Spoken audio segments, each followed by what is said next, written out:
to get your reaction. I'm like, all right, I guess no problem. Then my wife texts me and says, hey, by the way, Carson has to film you. He's got a project at school. They want to film you at work.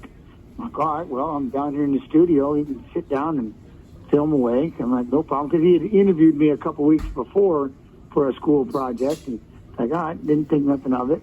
My wife went off to work, and I'm streaming, and all of a sudden, when I flip it on, I'm looking, and I see the Jose Aldo, and I'm like, oh, yeah, badass. Maybe that's what they want me to react on. I'm like, heck yeah. And then John Anik starts to go into it. I was like, wait, get the out of here. What the?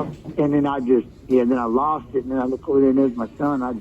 It was, so they did a good job. I had no clue, like no idea. And it's ironic, literally 2 hours before that moment, I'm on the stream, and someone had asked me, like, pretty much every day, which I love, and I love the fans. I love my chat, and everybody's always asking, hey, you're in the Hall of Fame, right? I'm like, nah, no, I'm not. I'm like, you're not in the Hall of Fame? I'm like, nah, I just didn't do enough, evidently. I'm okay. But I was okay with it.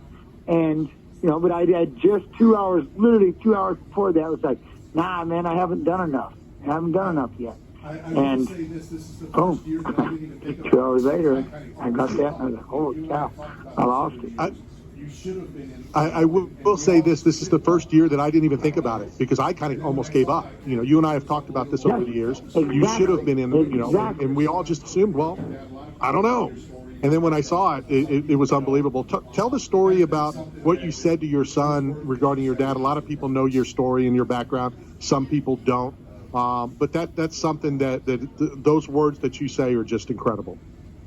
Well, because the whole thing is, I've been just spinning back and forth, but he's right there, and I just, I was like, man, I hope you're proud of your father, because I wasn't proud of mine. I hated my father. In fact, if it wasn't for my father and what he did, I don't know if I would have went down this journey. This is a long story, but so my father was an abusive piece of shit. I hated him. Pardon my language. I know it's he said ship. Just for FCC, he said ship. S-H-I-P. S-H-I-T, yes. S-H-E-E-T, sheet.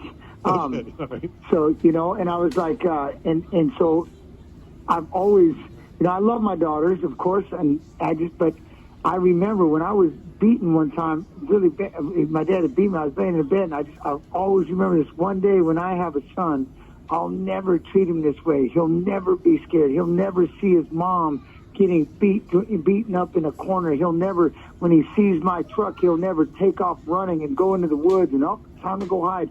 He'll never just live in fear. He'll never be in eggshells. He'll never get woke up in the middle of the night with his mother screaming, help me, Jenzy, help me.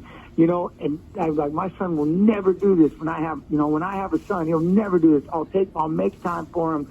I'll take him fishing. I'll hang out with him, and that's, like I said, I start to well up, but throughout my career, obviously, I wanted, I'm sure he could have been proud, but when this happened, I was looking at, I was like, and I hope you're proud of your dad. I hope when it's all said and done, you'll be able to say, man, I was proud of my dad. My dad did a good job. My dad, because that's what I was, that's what I was after my whole life. So, and he was sitting right there, and he was filming the whole thing, and, I was like, you have that moment, that divine moment. It's like, wow, everything just kind of, how it all just played out. It's insane. Now, I'm assuming he didn't know. He was just there filming something. He didn't know. No, he didn't know either. It was funny because Butler, God, I love Brian Butler, man. I love Butler, man. He had already talked. I guess Kanika knew, my wife knew just a few hours before, and he's like, well, can you film? She's like, I'm heading to work, because she works nights at the hospital. It's like, I'm heading to work. Well, who's going to film? Well, I can have Carson. And see, in Brian's mind, Carson's still that little kid that I carried around with me everywhere. You know what I'm saying? Right. It's funny. So it's like, here, I'll give you his number. You can call him. And of course, Brian's like, wait, what? He's got a phone? Can he do this? Does he know what he's doing? Like, it's just how time kind of, so when he called, I love Brian's rendition of it. He calls and he's like, yeah, your son answers, hello. can I help? And he's like, you know, and he's like, Dad, you a grown man? What? You know, because my son's 13 years old. He's like, all right, so here's what I need you to do. I need you to film your dad. He's going to be doing this reaction at work, and I just need you. And he's like, I need you to make sure you do this and this. And it was funny though, just because he's still just a little child. You know, he's just a little kid in his head. And I was like, well, that's how Ryan's kids are to me, and they're in college and everything else. So it was just funny that, I mean, they're still my babies, but yeah, he was sitting right there, and so my wife had just found out, told him, but he had no idea. And then he was sitting, and he's sitting on my lap, and I forgot that you can't hear what I'm hearing in my headphones, and I'm like, here, try it for me.